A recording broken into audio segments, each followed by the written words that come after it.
राधे राधे। जिंदगी के सफर चैनल में आपका स्वागत है। 65 वर्षीय रागिनी जी छोटे से बच्चे को गोद में लिए हुए एक हाथ में दूध का बोतल बच्चे को चुप करवाने की कोशिश कर रही थी, लेकिन बच्चा था कि रोए जा रहा था। रागिनी जी काफी परेशान थी। कभी बच्चे को ऊपर उठाती, कभी उसे हिलाती, कभी उसे पुचकारती, चुप कर मेरा बाबू, चुप हो जा बच्चा, चुप हो जा। लेकिन बच्चा था कि रोए जा रहा था। रागिनी जी बच्चे को गोद से उतारकर फर्श पर बैठा देती है और दूध की बोतल को खोलकर चेक करती है कि दूध अभी ज्यादा गर्म है कि नहीं। चेक करने से दूध ज्यादा ही गर्म था। रागिनी जी को लगा कि यह बोतल अभी बच्चे के मुंह में देने लायक नहीं है, इसीलिए वह दूध को कटोरी में निकालकर चम्मच से हिलाते हुए दूध को ठंडा करने लगती है। तभी घर के अंदर प्रवेश करती है नेहा, जो थी रागिनी जी की बहू। नेहा अपने बेटे को रोता हुआ देखकर गुस्से से चिल्ला पड़ती है, माँ जी, इधर मेरा बच्चा रो रहा है और आप कहाँ हैं, क्या कर रही हैं? रागिनी जी बाहर आकर कहती हैं, बहू, मैं तो इसके लिए ही दूध बना रही थी। नेहा गुस्से से अपने बच्चे को गोद में उठा लेती है। उसका कपड़ा गंदा होता है तो कहती है, माँ जी, आपने इसके कपड़े भी नहीं बदले और अभी तक आप दूध बना रही हैं। क्या कर रही थी? मुझे तो ऐसा लग रहा है कि आप अभी सो रही थी। नहीं बहू, मैं सो नहीं रही थी। बच्चे को संभालते हुए मुझे सोने का टाइम कहाँ मिलता है। मैं तो अभी घर के सारे काम निपटा रही थी। फिर मैंने सोचा कि बच्चे को दूध देकर उसके कपड़े बदलती हूँ, क्योंकि उसके दूध फिर से कपड़े में गिर जाएंगे। नेहा गुस्से से अपने बच्चे को कमरे में ले जाते हुए कहती है, माँ जी, आखिर आपके पास इतना कौन सा काम होता है जो आप मेरे बच्चे का कपड़ा तक नहीं चेंज कर पाई। घर में आधा काम सुबह सुबह मैं करके जाती हूँ। घर की साफ सफाई नौकरानी कर देती है, खाने की तैयारी मैं करके जाती हूँ। रागिनी जी ने कहा, बहू, घर में बहुत काम होते हैं। माना कि घर की साफ सफाई नौकरानी करती है, लेकिन उसके अलावा बच्चे को संभालते हुए और घर के सारे कामों को निपटाना इस बूढ़ी औरत के लिए बहुत है। अब मुझसे काम भी इतना जल्दी जल्दी नहीं होता कि मैं सारे काम दौड़कर कर लूं। बहू, उम्र के साथ साथ काम करने की मेरी स्पीड भी कम है। नेहा अपनी सास की एक भी बात सुनने को तैयार नहीं थी। माँ जी, यदि मैं नौकरी नहीं करती तो मैं आपको दिखा देती कि घर के काम यूं ही चुटकियों में हो जाते हैं। आपको तो बैठे बैठे सारी चीजें मिल रही है, उतने पर भी एक बच्चे को संभाला नहीं जाता। हम दोनों पति पत्नी पूरा दिन बाहर रहकर ऑफिस में काम करते हैं और शाम को आओ तो घर वैसा ही रहता है। हम आपसे इतनी तो उम्मीद कर सकते हैं, जबकि आपको सारी सुविधाएं दे रखे हैं, तो आप एक छोटे बच्चे को अच्छे से संभाल लिया करो। लेकिन माँ जी, आपसे तो यह भी नहीं होता। इससे अच्छा होता कि हम अपने बच्चे के लिए एक आया रखते थे। नेहा अपनी सास को चिल्लाई जा रही थी और रागिनी जी बहू को सफाई देने की कोशिश करती, लेकिन नेहा की आवाज इतनी ऊंची थी कि रागिनी जी की आवाज का कोई असर ही नहीं हो रहा था। वह दूध का बोतल लाकर बहू के कमरे में रख दी। बहू, दूध ठंडा कर दिया है, शायद बच्चे को भूख लगी है तो उसे पहले दूध पिला दे। नेहा बच्चे को बेड में पटक उससे चिड़चिड़ करते हुए उसके कपड़े बदलती है और फिर उसे दूध का बोतल दे देती है। पहले तो बच्चा रोए जा रहा था, दूध का बोतल पाते ही वह चुप हो जाता है। नेहा वहीं बेड पर लेट जाती है और बच्चे को पालने में डाल आराम करने लगती है। और रागिनी जी अभी भी किचन के कामों में व्यस्त थी। अब वह शाम के खाने की तैयारी कर रही थी। लगभग उनका खाना आधा हुआ था कि तभी उनकी मोबाइल किचन में रखी हुई बजने लगी। उन्होंने फोन उठाया तो उनकी सहेली का फोन था। उनकी सहेली बिंदा जी ने कहा, हेलो रागिनी। रागिनी बहन, हम लोग जा रहे हैं चित्रकूट। अरे तुम याद करो, हमारे साथ चित्रकूट कब गई थी, कितना मजा आया था। हम सब वही बात याद करके तुम्हें फिर से चाहते हैं कि तुम हमारे साथ एक बार चलो, और मुझे पता है कि तुम हो कि चलने को तैयार ही नहीं होगी। तुम्हारा जवाब होगा ना, यही ना? नहीं, रागिनी जी ने कहा, इस बार मैं तुम लोगों को मना नहीं करूंगी। मेरी भी टिकट निकलवा लो, मैं तुम लोगों के साथ जाना चाहती हूँ। रागिनी जी आज अपनी बहू के व्यवहार से काफी परेशान हो चुकी थी। वह मन ही मन सोच रही थी कि मेरी जिंदगी भी इन 5 सालों में घर की नौकरानी बनकर रह गई है। कुछ समय ऐसा था जब उनके पति थे और उनका इकलौता बेटा। रागिनी जी के सपने थे कि जब मेरी बहू आ जाएगी तो मुझे भी बहुत सुकून मिलेगा। जब रागिनी जी ब्याह कर आई थी तो वह ज्वाइंट फैमिली में रहती थी। उनके सास ससुर, देवर देवरानी, 3 नंदे। इसीलिए बड़ी बहू होने के नाते रागिनी जी पूरा दिन किचन और घर के कामों में ही व्यस्त रहती थी। रागिनी जी अपने मायके में इकलौती बेटी थी, बहुत ही लाडली थी। उन्होंने अपने मायके में इतना काम नहीं किया था, लेकिन ससुराल में कभी भी उन्होंने काम करने से मना नहीं किया। तीनों नंदे थी, किचन में कभी नहीं आती। देवरानी पढ़ी लिखी थी और वह नौकरी करती थी, इसीलिए रागिनी जी को अपनी देवरानी का टिफिन तक बनाकर देना पड़ता था। वहीं पूरा दिन सास ससुर की सेवा करना उनके लिए तो अपने को खुद समय निकालना बड़ा मुश्किल हो जाता था। कभी कभी तो उनके बालों में 2 दिन 3 दिन तक कंघी मारे हो जाता था। बस बाल ऐसे ही बिखर जाते तो रागिनी जी अपने बालों को समेटकर जूड़ा बना लेती और खुद के लिए तैयार होने सजने संवरने का समय ही नहीं मिलता था। दिन गुजरता गया, सास ससुर दुनिया छोड़कर चले गए। तीनों नंदों का ब्याह हो गया। देवर देवरानी के बच्चे हुए तो उन्होंने शहर में बच्चों को पढ़ाने का प्लानिंग कर लिया और गांव का घर छोड़ शहर चले गए। रागिनी जी अपनी पति और बेटे अजय के साथ गांव के घर में रह गई। लेकिन रागिनी जी ने जब एक दिन खुद को आईने में देखा, परिवार संभालते संभालते उनके बालों में सफेदी आ गई थी। अब उनके पास समय तो था, लेकिन उनकी वह उम्र नहीं थी जिस उम्र में वह सज संवर सकती थी। अब रागिनी जी का हाथ से समय तो निकल गया था, लेकिन जब बेटा जवान हो रहा था तो आंखों में सपने थे कि अब मेरे लिए समय मिलेगा जब मेरी बहू आ जाएगी। लेकिन उनके किस्मत में शायद कुछ और ही लिखा था। रागिनी जी के पति की तबीयत खराब रहने लगी और वह भी एक दिन उन्हें अकेला छोड़कर चले गए। अब रागिनी जी टूट चुकी थी, लेकिन बेटे को देखकर वह जीने की उम्मीद बचाए रखी थी। बेटा पढ़ लिख कर जब नौकरी करने लगा तो एक दिन बताया कि उसके ऑफिस में ही एक नेहा नाम की लड़की जॉब करती है। वह उसे पसंद करता है और उसी से शादी करेगा। रागिनी जी ने अपने बेटे की पसंद की शादी कर दी, क्योंकि उनके पति भी नहीं थे जो अपनी बेटे की शादी के लिए रिश्तेदारों में समाज में जाकर बात करते। रागिनी जी ने सोचा, अच्छा ही है, बेटे का भी घर बस जाएगा और बहू घर आएगी। वह अपनी समय में तो अपने पति के साथ जैसे कि बाकी औरतें घूमने जाती हैं, शिमला मनाली पार्क गार्डन, तो उनकी किस्मत में नहीं था। लेकिन अब वह अपनी सहेलियों या आस पड़ोस के लोगों के साथ तीर्थ यात्रा तो जरूर करेंगे।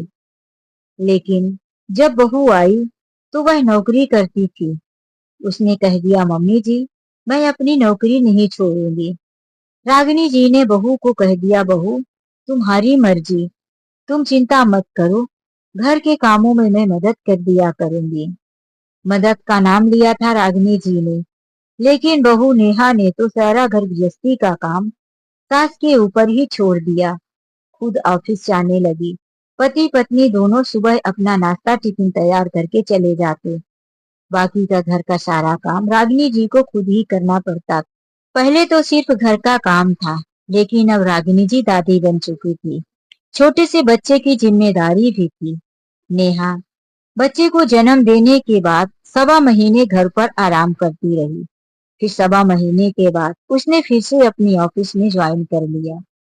अपनी नौकरी पर जाने लगी तो सारी जिम्मेदारी रागिनी जी पर आ गई। रागिनी जी अब अपनी इस जिम्मेदारी से बहुत परेशान थी।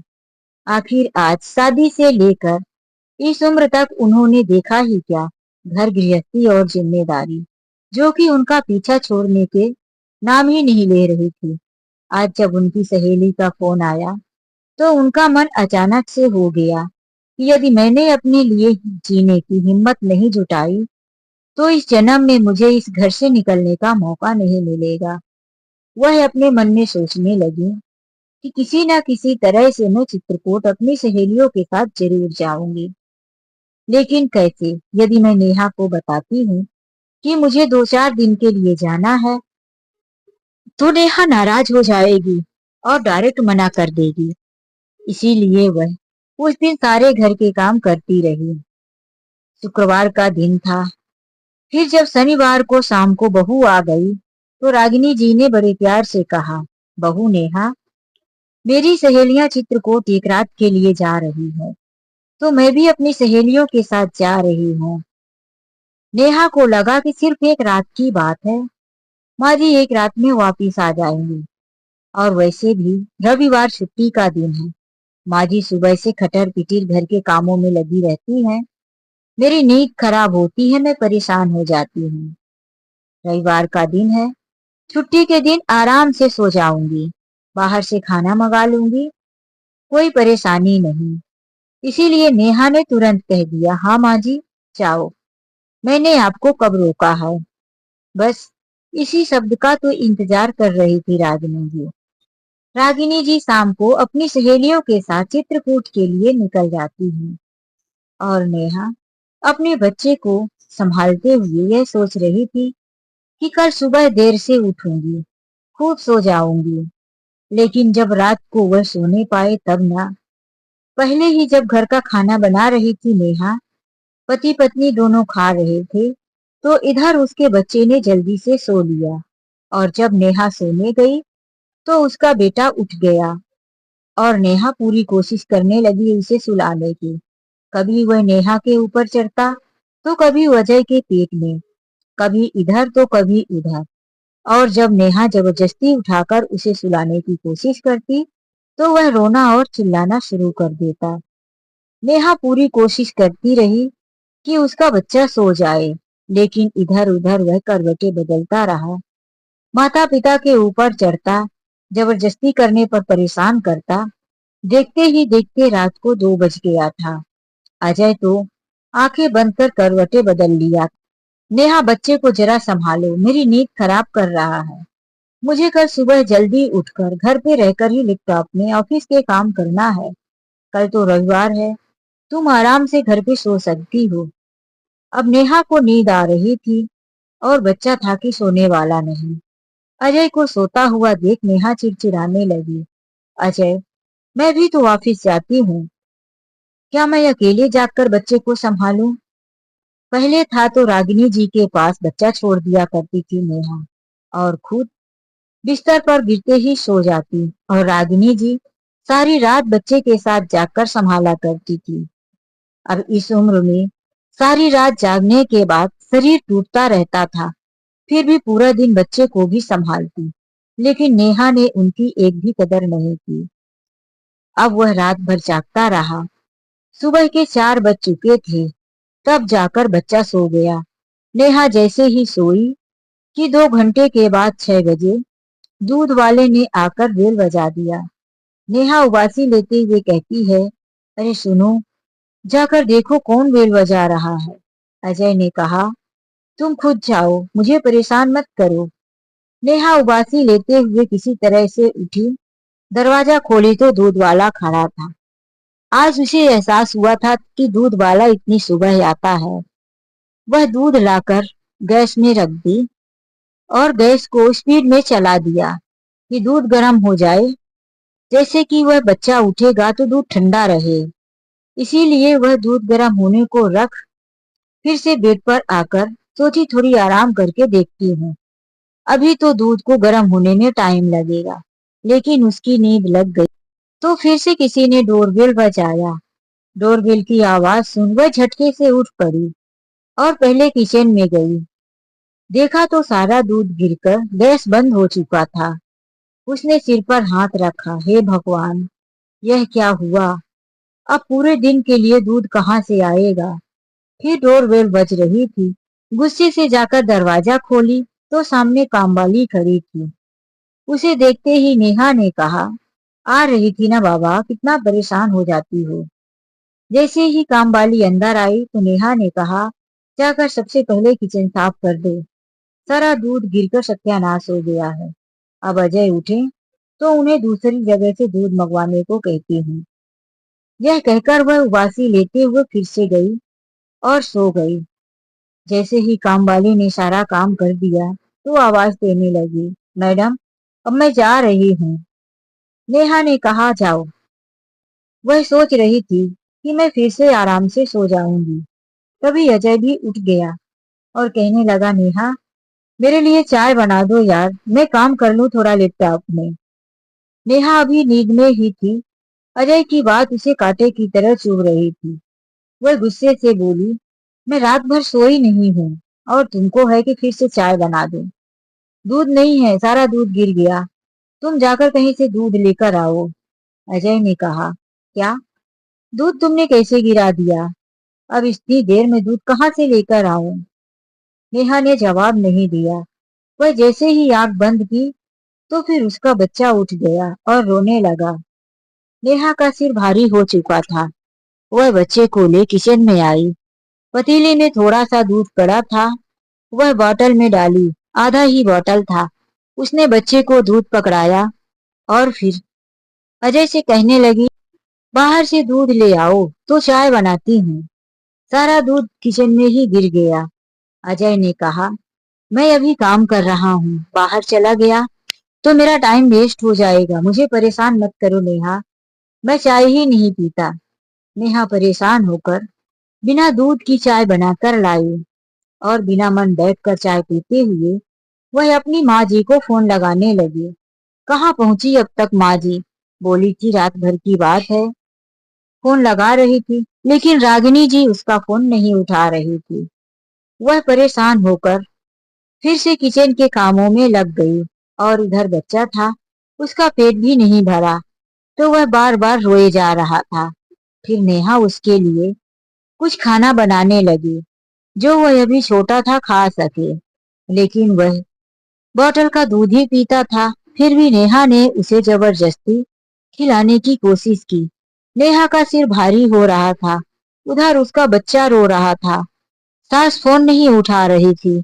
अजय उसकी बात सुन नहीं रहा था। वह गुस्से से आकर बच्चे को ही एक थप्पड़ लगा देती है। अजय कहता है, नेहा, तुम इतने छोटे से बच्चे को मार रही हो, पागल हो गई हो क्या? नेहा ने कहा, हाँ, मेरा दिमाग खराब ही हो गया है। कब से बोल रही हूँ जाकर दूध लाओ और अपनी मम्मी को कॉल करो। तुम्हारी माँ तो मेरा फोन नहीं उठा रही है। लेकिन अजय ने कहा, माँ भीड़ भाड़ में होंगी, जब तुम्हारा नहीं उठा रही है तो मैं कैसे फोन करूं? आखिर माँ जी को जो पता चलेगा तो वह खुद ही फोन करेंगी। जब तक तुम देख लो, और आज तुम्हारी छुट्टी भी है। घर में काम ही कितने होते हैं। अरे, इतने काम तो कोई चुटकियों में कर ले। यह शब्द सुनते ही नेहा के शरीर में जैसे करंट सा लग गया। वो उसने अपनी सास को यही कहा था कि जिस दिन मैं घर में रहूं ना मम्मी जी, तो चुटकियों में घर के काम निपटा लूंगी। और आप हैं तो घर के काम बताती रहती हैं। आज उसे एहसास हुआ कि वह बच्चे को जिस तरह से रात भर माँ के पास छोड़ती है तो माँ की नींद कैसे पूरी होती होगी। सारी रात जागकर माँ बच्चे को संभालती है, उसके लिए दूध गर्म कर करके ले जाती है और फिर सुबह पूरा दिन घर के काम और फिर बच्चे की जिम्मेदारी। आज नेहा को एहसास हो रहा था। उसने फिर से अपनी सास को फोन लगाना शुरू किया, लेकिन रागिनी जी फोन तो देख रही थी कि बहू का कई मिस कॉल आ चुका है, लेकिन वह चित्रकूट की भीड़ भाड़, वहां का आनंद अपनी सहेलियों के साथ ले रही थी। वह आज अपनी बहू से बात करके अपना बना बनाया मूड नहीं खराब करना चाहती थी। आज वह बड़े सालों के बाद उस घर के जंजाल से मुक्त हुई थी, इसीलिए वह फिर से नहीं सुनना चाहती थी घर की मुसीबतें। रागिनी जी अपने 3 दिन की यात्रा का पूरा आनंद लिया। चौथे दिन रागिनी जी घर पहुंची। घर की हालात देखकर जैसे मानो कोई तूफान आया हो। घर में चारों तरफ कपड़े, इधर उधर सामान बिखरा था। जमीन पर बैठा हुआ बच्चा खिलौनों को इधर उधर फेंक कर चिड़चिड़ करके रो रहा था। किचन में जूठे बर्तन पड़े हुए थे। यह सब हालात देख रागिनी जी जोर से चिल्लाई, बहू, नेहा, कहाँ हो बहू, बाहर आओ। अभी जो बच्चा रो रहा था उसे रागिनी जी गोद में उठा लेती हैं। उसके होठों पर, उसकी नाक पर मक्खियां बैठी हुई थी। नाक बहकर होठों तक आ चुकी थी। जब उन्होंने उठाया तो बच्चे का पैंट गीला था। रागिनी जी ने कहा, अरे, इसने तो कपड़े भी गीले किए हैं और साथ साथ इसने गंदा भी किया है। बहू, तुम मेरे पीछे मेरे पोते का ऐसे ध्यान रखती हो। मेरा पोता गीला पैंट पहना हुआ है। नाक और आंख में, हाथों में मक्खियां भिनभिना रही है। पूरे गंदे गंदे खिलौने आसपास है। तुमने इसके कपड़े भी नहीं चेंज किए। इसकी गीली और पोटी वाली पैंट पहना के रखी है। बताओ, तुम्हारी छुट्टी थी ना। अरे, तुम तो घर के काम यूं ही चुटकियों में कर लेती हो। यदि तुम्हें घर में रहने का मौका मिले तो। नेहा को यह तर्क भरे शब्द याद आ रहे थे कि उसने ही इन शब्दों का बाण अपनी सास के ऊपर छोड़ा था। तो नेहा ने कहा, माँ जी बस कीजिए, मैं सब कुछ समझ गई हूँ। आपके 3 दिन ना रहने पर ही मुझे सब पता चल गया कि आप किस तरह से बच्चे को संभालती हैं और घर के काम करती हैं। माँ जी प्लीज इसे संभालिए।